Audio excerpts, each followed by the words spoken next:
In this video, I am going to tell you how to close this SBI securities account. For account closing, you don't need to fill any form like this. Also, you don't need to go to the bank. You can simply close your SBI securities account from your home itself. I personally closed my SBI securities account without going to the bank. Okay, now I tell you how I closed my SBI securities account. You just need to send a mail to the SBI help desk team.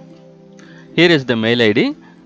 You need to send a mail like I want to close my SBI securities account, so kindly close it. Like that you need to send. After a few hours, they will ask you the reason why you want to close your SBI Cap securities account. You can tell any reason, but I send mail like I don't have time and I am not interested, like that I send. Then again they send me mail and reconfirm about the account closing process. Here you need to reply like this.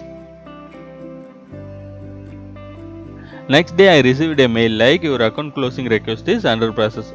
Once it's done, we will intimate to your registered email ID. After 3 days, I received a mail like your trading and Demat account has been closed. So by this way, you can simply close your Demat account without going to the bank. I hope this video helps you. If you like the video, please give like and subscribe my channel.